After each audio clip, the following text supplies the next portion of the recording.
నమస్కారం మిత్రులారా, మార్కెటింగ్ గురించి మా 4 వీడియో సిరీస్లలో ఇది రెండవది. ఈ వీడియోలో మేము మీ ఉత్పత్తి ధర గురించి మాట్లాడుతాము. ఇది మొదటిసారి మార్కెట్లోకి ప్రవేశించడానికి కీలకం. మిల్లెట్ సెమియా తయారీదారులు తమ ఉత్పత్తుల ధరలను ఎలా నిర్ణయించారో చూద్దాం. ధరలలో విస్తృతమైన వ్యత్యాసాన్ని మీరు గమనించారా? కొంతమంది ఆటగాళ్లు ప్రీమియం ధరను ఎందుకు పొందవచ్చు, మరికొందరు చాలా తక్కువ వసూలు చేయవచ్చు.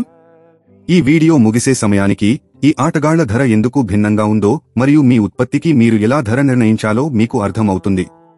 సాధారణంగా ఉపయోగించే మొదటి 2 ధరల వ్యూహాలు ధరతో పాటు ధర మరియు విలువ ఆధారిత ధర. మొదటిది కాస్ట్ ప్లస్ ప్రైసింగ్.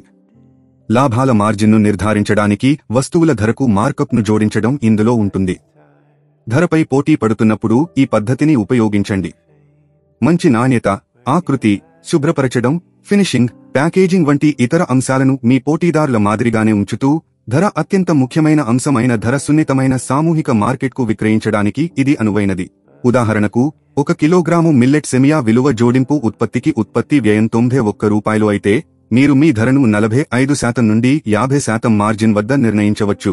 ఉదాహరణకు, మీ పోటీదారులు కిలోగ్రాముకు ₹181 కంటే తక్కువకు విక్రయించడం లేదని అనుకుందాం. రెండవది విలువ ఆధారిత ధర. ఈ వ్యూహం ఉత్పత్తి ధర కంటే వినియోగదారునికి గ్రహించిన విలువ ఆధారంగా ధరలను నిర్ణయిస్తుంది. ధర, మంచి నాణ్యత, ఆకృతి, రుచి, ఫినిషింగ్ మరియు ప్యాకేజింగ్ కాకుండా ఇతర కారకాలపై పోటీ పడుతున్నప్పుడు ఈ పద్ధతిని ఉపయోగించండి. ధర కంటే నాణ్యత మరియు ప్యాకేజింగ్ ముఖ్యమైన మధ్య నుండి అధిక ఆదాయ మార్కెట్లకు ఇది అనువైనది.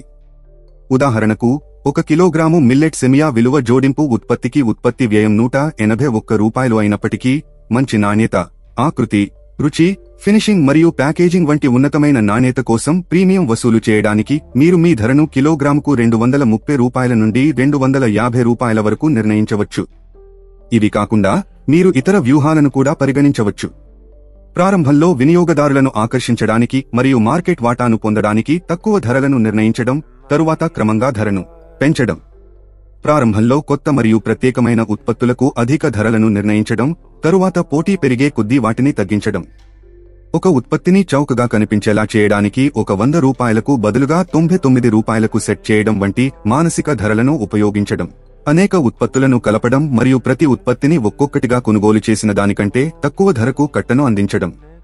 ప్రీమియం నాణ్యత లేదా ప్రత్యేకతను సూచించడానికి పోటీదారుల కంటే ఎక్కువ ధరలను నిర్ణయించడం.